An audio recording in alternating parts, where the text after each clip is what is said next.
Bonjour mes chers amis, on va aujourd'hui, Be'ezrat Hashem, finir ce fameux chapitre 23 qui nous a occupé quand même pas mal de temps et avec une richesse extraordinaire.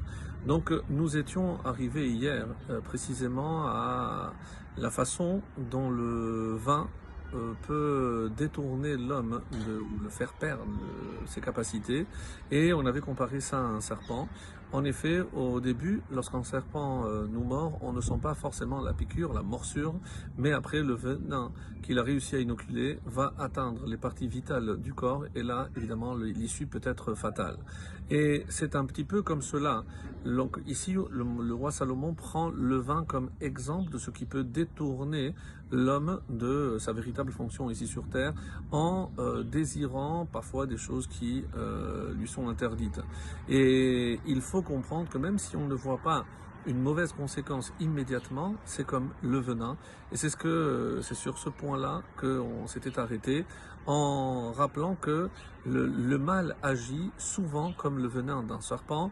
Donc une fois qu'il pénètre dans l'organisme de l'homme, on ne voit pas forcément les conséquences dans l'immédiat, mais une chose est certaine, tôt ou tard, il y aura des conséquences.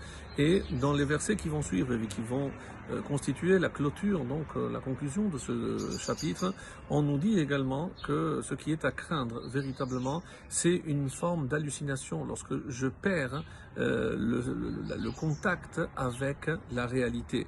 Et est-ce que ce n'est pas le cas lorsque un homme aveuglé par son désir ne voit plus rien, ne voit que l'assouvissement de ce désir? Et c'est comme ça qu'on arrive au verset 33, Lamed Gimel. Tes yeux verront. Alors Zarot, il y a deux façons de comprendre. Zarot, c'est d'étranges choses, donc des hallucinations, donc je ne comprends pas. Certains disent non, des femmes étrangères. Tu vas porter ton regard sur des femmes étrangères. Velibecha yedaber tarpuchot, et ton cœur parlera tarpuchot, des choses, on va dire, à l'inverse de ce qui doit être. Ou certains vont traduire selon le sens que je vais donner, et il va parler à tort et à travers.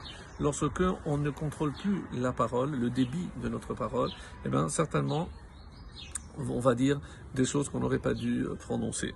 Et c'est comme ça, par exemple, que le Mitsudot David explique les hallucinations à cause du vin, et les paroles qu'ils vont dire, qu'il va prononcer, c'est à l'inverse de ce qu'il appelle le sechel et le émet. Donc ce n'est pas son intellect, et c'est pour ça que c'est ton cœur qui va parler, c'est le sentiment. Donc il n'y a aucune rationalité, on a perdu encore une fois nos capacités mentales.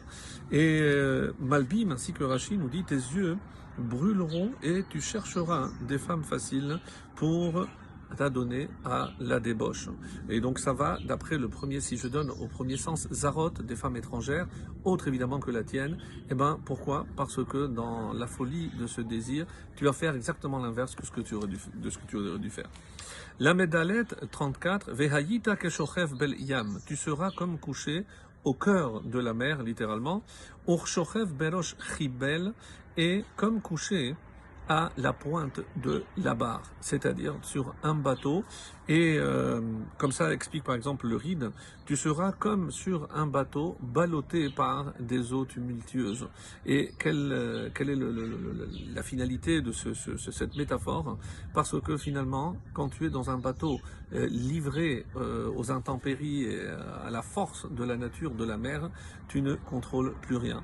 Et c'est quelqu'un qui s'est laissé entraîner malheureusement par ses pulsions, il ne contrôle plus rien. C'est ce qu'il dit, sans direction claire, je ne sais même pas où je vais.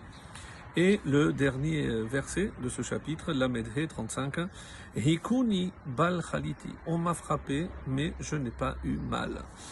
Halamuni bal yadati, on m'a battu et je n'ai rien senti. Matai akit, quand m'éveillerai-je? Osif avakshenu od, j'en demanderai encore.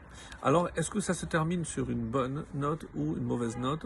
Alors, d'après les commentaires, je demanderai encore du vin et il sera insensible. à tout ce qu'il a subi.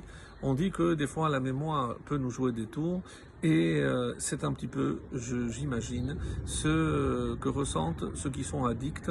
Ils se rendent compte dans quel état ça peut les mettre, mais dès qu'ils prennent conscience, la seule chose qu'ils essayent de faire, c'est de replonger dans une forme d'oubli, donc une fuite peut-être de la réalité. Pourquoi ne pas assumer le rôle qui est le nôtre? Et c'est peut-être ce à quoi nous invite ici le roi Salomon. Ne cherchons pas des éléments pour fuir ce monde. Ici, il a pris l'exemple évidemment du vin, qui peut être le déclencheur pour nous adonner à d'autres types de fautes, de pulsions.